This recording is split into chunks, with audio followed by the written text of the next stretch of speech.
आपण जो विषय घेतलेला आहे तो विषय म्हणजे तुमचा उत्कर्ष तुमच्या हातात. मला कोणीतरी एक पत्र दिलं, त्यामध्ये तो असं म्हणतो की वामनराव, तुम्हाला उत्कर्ष म्हणायचं आहे का उन्नती म्हणायचं आहे?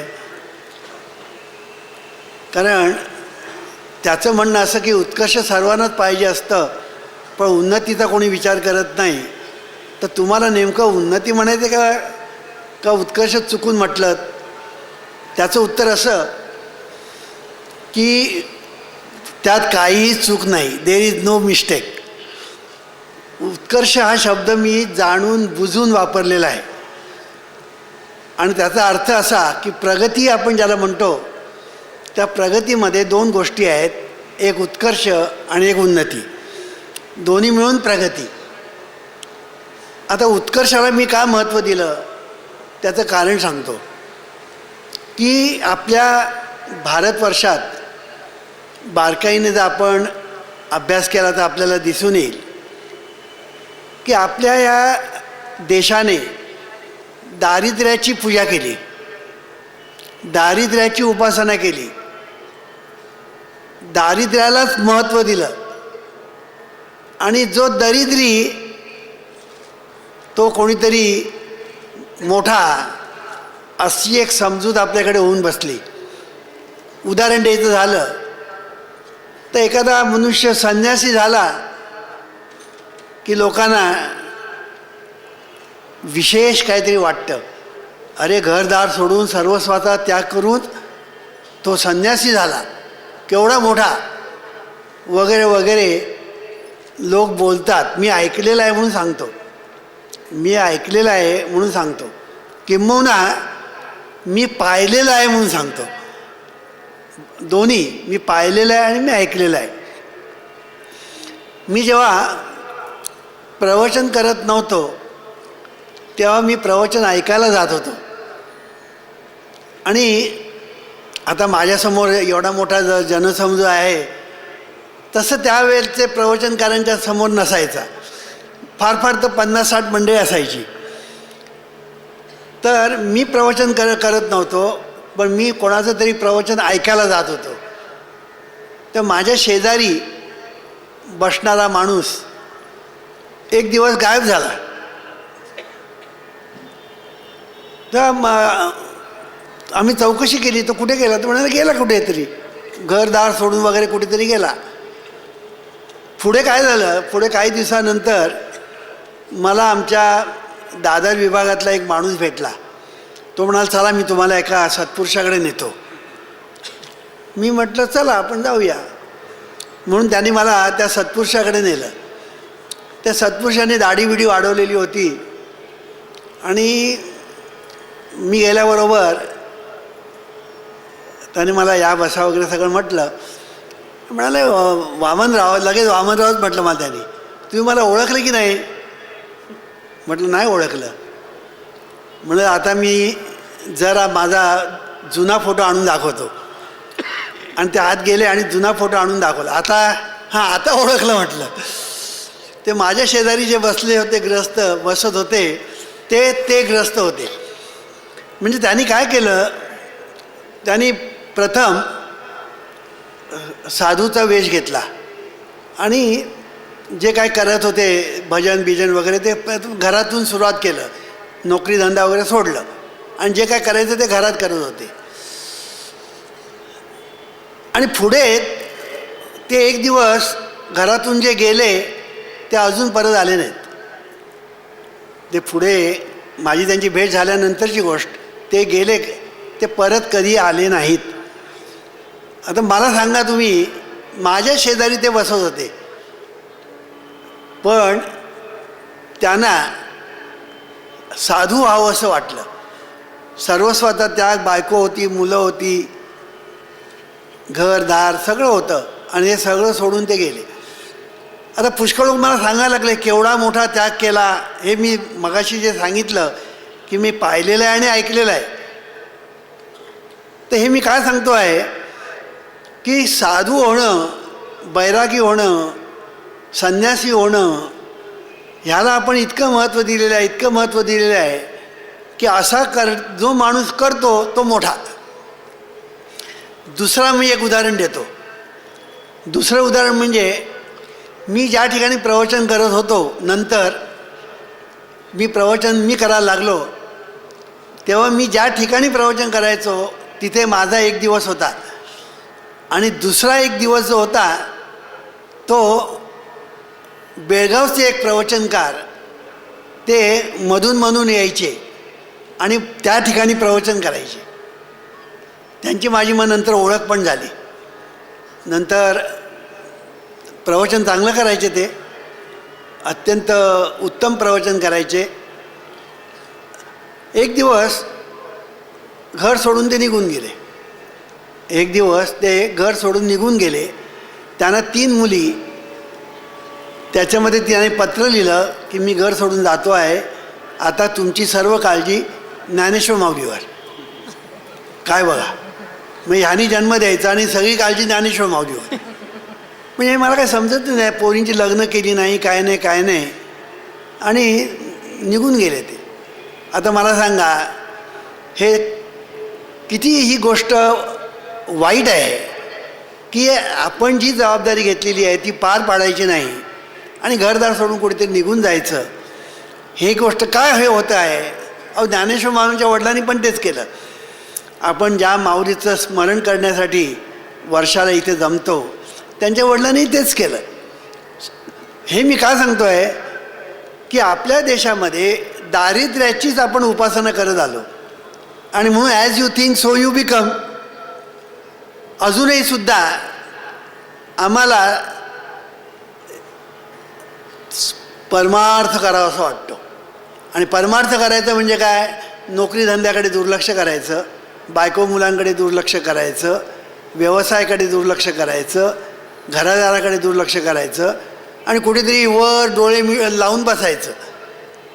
परमार्थ झाला.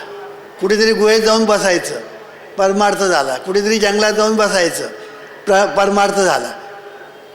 आणि असं जो करतो ना, केवढा मोठा माणूस, केवढा त्याग केला असं आपल्याला वाटतं. जीवनविद्येला हे सर्व प्रकार मान्य नाहीत, हे आपण लक्षात ठेवायचं. जीवनविद्या असं सांगते की संसार आणि परमार्थ ह्या 2 गोष्टी भिन्न नाहीत. संसार आणि परमार्थ ह्या 2 गोष्टी भिन्न नाहीत.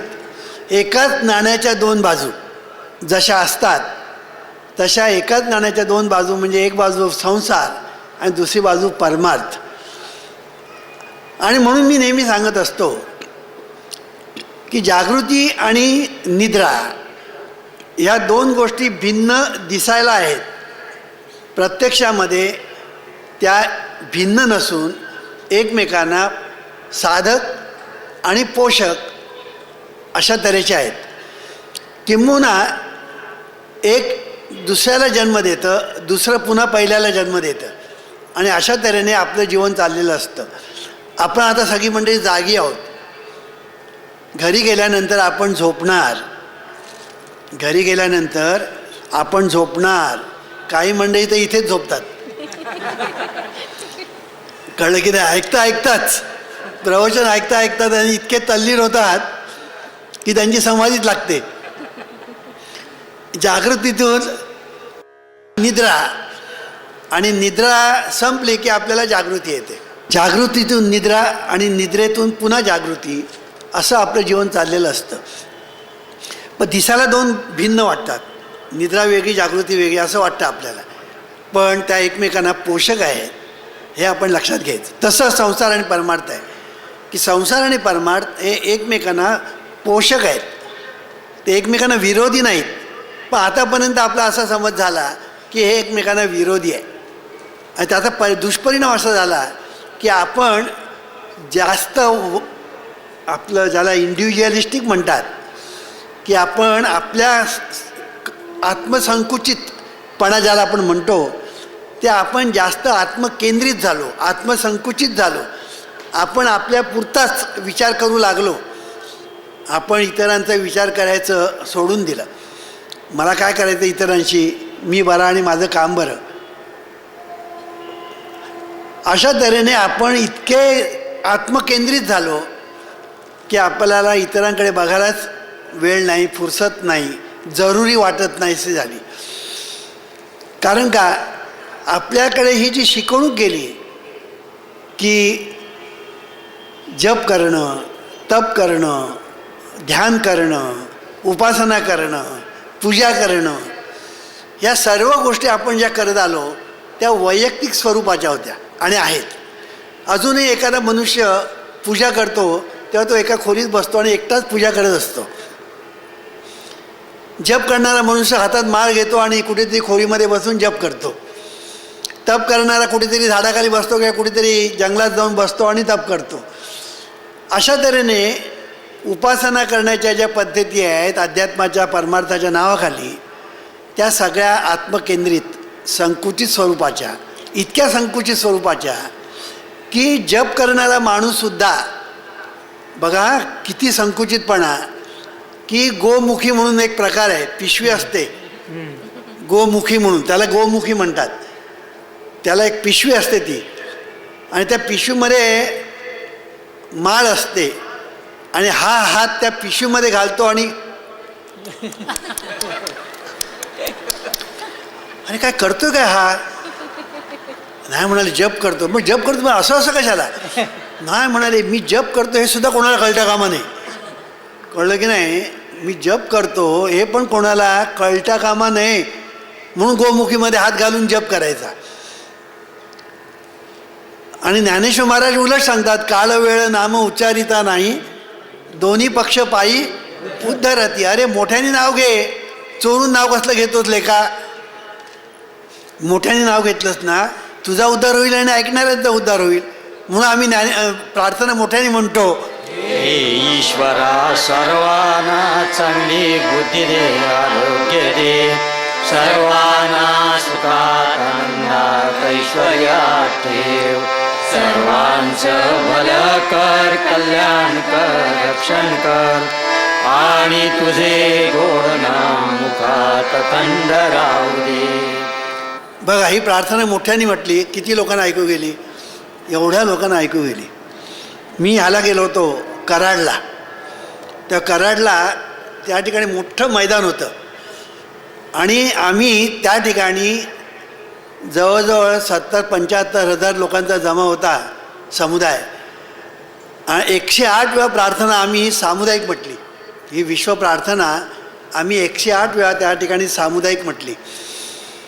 ते झाल्यानंतर मला भेटायला ते आमदार श्रीनिवास पाटील आमदार आहेत बघा, ते मला भेटायला आले आणि मला म्हणाले, वामनराव एवढ्या मोठ्या संख्येने सामुदायिक पद्धतीने प्रार्थना म्हणणं ही गोष्ट तुम्हीच प्रथम केली म्हणाले. हे मी काय सांगतो आहे की जीवनविद्येचं जे कार्य आहे ते कार्य पूर्वी जे काही होऊन गेलं त्यापेक्षा पूर्णपणे वेगळं आहे, हे आपण लक्षात घ्यायचं. आणि म्हणून मगाशी मी सांगत होतो की ज्याप्रमाणे उत्कर्ष, निद्रा आणि जागृती ही एकमेकांना जन्म देतात आणि त्याच्यातून ते एकमेकांना पोषक असतं, हे आपण मी मगाशी सांगितल्याप्रमाणे संसार आणि परमार्थ आहे, हे दोन्ही एकमेकांना पोषक आहेत. आणि म्हणून हे आपण जे काही करतो आहोत ते वैयक्तिक स्वरूपाचं करतो आहोत का सामुदायिक करतो आहोत, ह्यालासुद्धा फार महत्त्वाचं स्थान असतं. म्हणून उत्कर्ष हा जो मी शब्द वापरला त्याचं कारण की दारिद्र्याची उपासना करत आपण आतापर्यंत आलो, दारिद्र्याला आपण महत्त्व दिलं. जीवनविद्येला हे मान्य नाही. जीवनविद्या सांगते हे मान्य नाही. साधू होणं, बैरागी होणं, संन्यासी होणं हेच जीवनविद्येला मान्य नाही. मग जीवनविद्या सांगते सुखे करी संसार, संसार सुखाने कर, आनंदाने कर, ऐश्वर्याने कर. ऐश्वर्य कळलं की नाही. मला एकाने विचारलं, महाराज ऐश्वर्य शब्द कशाला घातला, म्हटलं काय दारिद्र्य घालू, म्हटलं काय दारिद्र्य घालू का त्याच्यामध्ये. बघा ना, म्हणजे ऐश्वर्य घातल्याबरोबर त्याला वाटलं अरे इथे परमार्थ नाही, इथे अध्यात्म नाही. मग दारिद्र्य घातलं असतं मग अध्यात्म परमार्थ झालं असतं काय. आपल्याकडे ही दृष्टीच बिघडलेली दृष्टी म्हणतात ना, ती अशी आहे. म्हणून सांगायचा मुद्दा, उत्कर्ष हा शब्द मी जाणून बुजून वापरलेला आहे. तुमचा उत्कर्ष तुमच्या हातात. मला नामधारकांनी उत्कर्षाप्रत जायला पाहिजे. मटेरियल प्रोग्रेस त्यांनी करायला पाहिजे. प्रत्येकाने श्रीमंत व्हायला पाहिजे.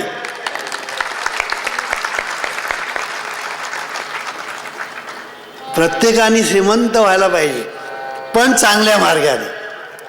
पण चांगल्या मार्गाने. नाही तर श्रीमंत होण्याचे दुसरे मार्ग आहेत ना, ते नको. खूप पैसा मिळवा, पण चांगल्या मार्गाने. आणि पैसा मिळवितानाच तो कसा खर्च करायचा त्याची उदाहरणं आपल्या मंडळात आहेत.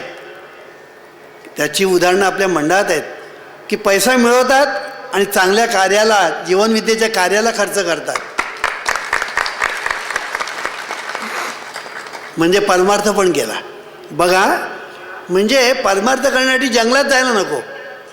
परमार्थ करण्यासाठी गुहेत जाऊन बसायला नको, तप करायला नको आणि काही करायला नको. तुम्ही जर भरपूर पैसा मिळवलात आणि मिळवलेला पैसा सत्कारणी लावलात, तुम्हाला जे पुण्य मिळेल, तुम्हाला जो लाभ होईल, ते पुण्य आणि तो लाभ इतर कुठल्याही गोष्टीने होणार नाही. आणि म्हणून उत्कर्ष हा शब्द मी मुद्दाम वापरला. आता उत्कर्ष माणसाचा कधी होईल? आणि उत्कर्ष झाल्यानंतर त्याची उन्नती सायमल्टेनियसली व्हायला पाहिजे. मी असं म्हणत नाही की आधी उत्कर्ष आणि मग उन्नती, संसार आधी करा आणि मग परमार्थ करा असं म्हणत नाही. समर्थ रामदास स्वामीने एके म्हटलं, आधी प्रपंच करावा नेटका, मग परमार्थ विवेका. पण आधी आणि मग असं म्हटलं आहे. जीवनविद्या आधी मग सांगत नाही, सायमल्टेनियसली एकाच वेळेला दोन्ही केलं पाहिजे. संसारी परमार्थ एकाच वेळेला. किंबहुना तुम्ही संसारच असं करा की त्याच्यातून परमार्थ आपोआप निर्माण झाला पाहिजे. संसाराच्या सुखी कळीतून सहज फुले परमार्थ करा. म्हणून संसार तुम्ही असा युक्तीने करा. युक्ती हा शब्द लक्षात ठेवा. संसार हा युक्तीने असा करा की त्याच्यातून परमार्थ आपोआप निर्माण झाला पाहिजे. आणि हे एवढ्यासाठी उत्कर्ष हा शब्द मी जाणून बुजून वापरलेला आहे. तुमचा उत्कर्ष तुमच्या हातात. की उत्कर्ष आपण साधत असतानाच उन्नती साधली पाहिजे. उत्कर्ष साधत असतानाच सायमल्टेनियसली उन्नती पण साधता आली पाहिजे. आणि म्हणून उत्कर्ष पहिला. कारण का, मी एके ठिकाणी माझा अमृत तुषार आहे, पोटाची चिंता ज्याला, परमार्थ नाही त्याला. ज्याला पोटाची चिंता आहे ना, त्याच्यासाठी परमार्थ नाही. ज्याला पोटाची चिंता आहे त्याला परमार्थ नाही. आणि म्हणून पहिलं पोट भरलं पाहिजे. आधी पोटोबा मग विठोबा, असं जे म्हटलेलं आहे ना, ते अगदी बरोबर आहे. की जो ज्याचं पोट भरत नाही तो परमार्थ करणार कसा? तो परमार्थ करू शकत नाही. आणि म्हणून जीवनविद्या असं सांगते की तुम्ही तुमचं जीवन जगत असताना उत्कर्ष आणि उन्नती ह्या दोन्ही गोष्टी साध्य केल्या पाहिजेत. आता मला सांगा, आपल्या शरीराला 2 हात आहेत, 2 पाय आहेत, 2 डोळे आहेत, 2 कान आहेत. हे 2-2 जे आहेत, त्यामुळे आपल्या शरीराचं जे काही ऐश्वर आहे ते सगळं 2-2 आहे. म्हणून नाक एक आहे पण नाकपुड्या 2 आहेत, तोंड एक आहे पण ओठ 2 आहेत. अशा तऱ्हेने आपण जर पाहिलं तर हे सगळं 2-2 आहे. हे महत्त्वाचं आहे. तसं प्रपंच, उत्कर्ष आणि उन्नती दोन्ही आपल्याला पाहिजे. मी नुसतं उत्कर्ष म्हटलेलं एवढ्यासाठी, पण शेवटचं प्रकरण वाचा म्हणजे तुम्हाला कळेल की उन्नतीशी मी आलेलो आहे. म्हणजे बघा, पहिलं कष्ट, मग कर्तव्य, मग कौशल्य आणि मग कल्पकता. या 4 गोष्टी मी सांगितल्या. आणि त्याच्यानंतर कौतुक, करुणा आणि कृतज्ञता. ह्या ज्या 3 गोष्टी सांगितल्या ना, याचा संबंध उन्नतीशी आहे.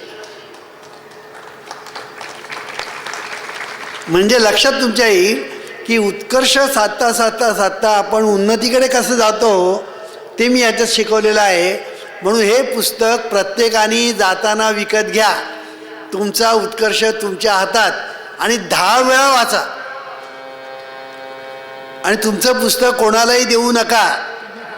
पाहिजे तर 2-2 पुस्तकं घेऊन जा. कोणी मागितलं ना घे, पण पैसे दे. अहो तुमचं पुस्तक चांगलं दिसतं, घे ना, पण पैसे दे.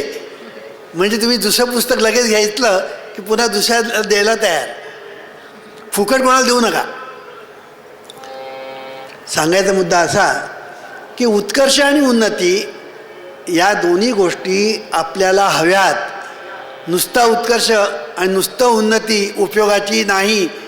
म्हणून आपल्या भारतवर्षामध्ये आपण उन्नतीच्या मागे लागलो आणि उत्कर्षाकडे दुर्लक्ष केलं. स्पिरिच्युअल प्रोग्रेस त्याच्या मागे आम्ही धावत सुटलो आणि मटेरियल प्रोग्रेसकडे दुर्लक्ष केलं. 1000 वर्ष आम्हाला गुलामगिरी मिळाली का? या देशाला 1000 वर्ष गुलामगिरी मिळेल. कोणी यावं मूठभर लोकांनी आणि आमच्यावर राज्य करावं. कोणी यावं आणि आमच्यावर राज्य करावं अशी परिस्थिती का? ह्याचं कारण एकच की आपण मटेरियल प्रोग्रेसकडे दुर्लक्ष केलं. आणि म्हणून मटेरियल प्रोग्रेस जर आपल्याला साधायचा असेल तर त्याच्यासाठी आपण काय केलं पाहिजे ते महत्त्वाचं आहे. त्याच्यामध्ये पहिली गोष्ट म्हणजे कष्ट. कष्ट ही गोष्ट अत्यंत महत्त्वाची आहे. कष्ट केल्याशिवाय माणूस श्रेष्ठ होत नाही, हे पहिलं लक्षात घ्या. कष्ट केल्याशिवाय माणूस श्रेष्ठ होत नाही. मी तुम्हाला एक सांगतो, लोक चोऱ्या करतात, दरोडेखोरी करतात, नाना तऱ्हेच्या कटकारस्थानं करतात पैसे मिळवण्यासाठी. आता ही सगळी मंडळी पैसे मिळवण्यासाठी वाम मार्गाने जातात, चुकीच्या मार्गाने जातात, पाप मार्गाने जातात आणि त्याचं त्यांना रिॲक्शन जी मिळते ती अत्यंत अनिष्ट मिळते. पण जेव्हा ते चोरी करतात म्हणा किंवा दरोडेखोरी करतात म्हणा किंवा अनिष्ट गोष्टी करतात तर त्यांना करावं लागतं. मला हे सांगायचं आहे की त्यांना करावं लागतं, काहीतरी करावं लागतं, म्हणजे काम करावं लागतं. मग चोरी करण्याचं कामच आहे, दरोडेखोरी हे कामच आहे.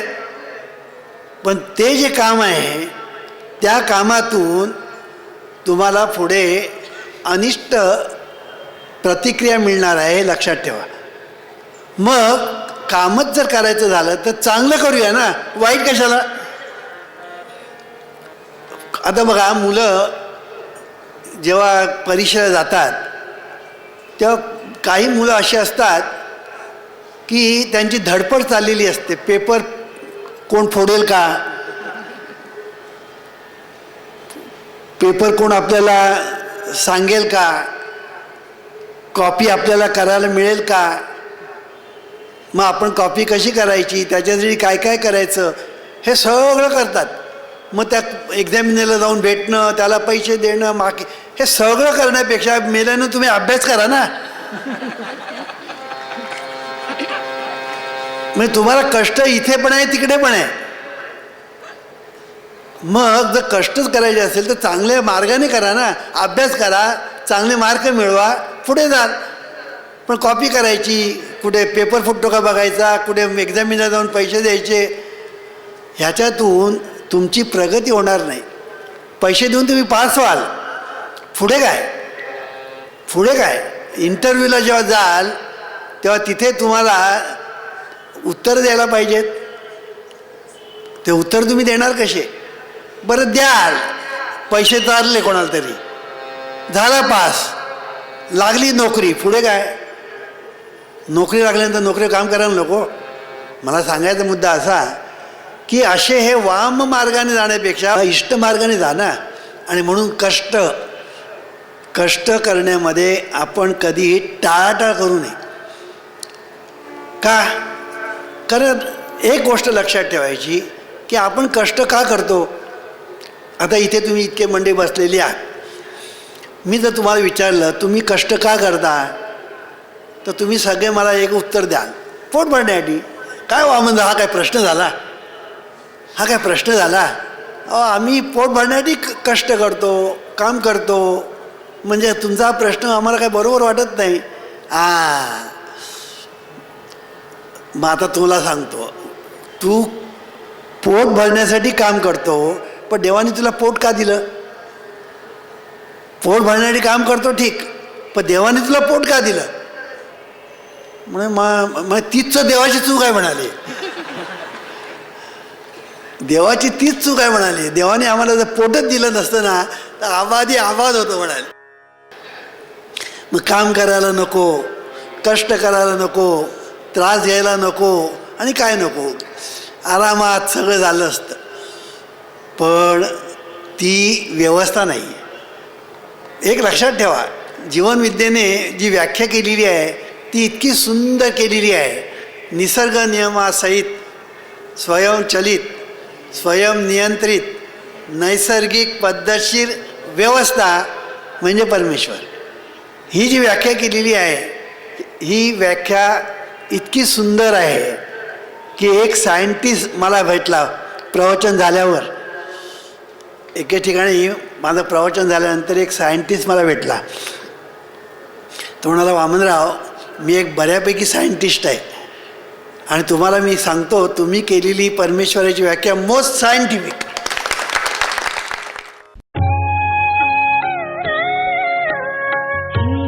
ईश्वरा सर्वांना चांगली बुद्धी दे, आरोग्य दे, सर्वांना सुखात आनंदात ऐश्वर्यात ठेव. सर्वांचं भलं कर, कल्याण कर, रक्षण कर, आणि तुझे गोड नाम मुखात खंड राहू दे. ईश्वरा सर्वांना चांगली बुद्धी दे, आरोग्य दे, सर्वांना सुखात आनंदात ऐश्वर्यात ठेव. सर्वांचं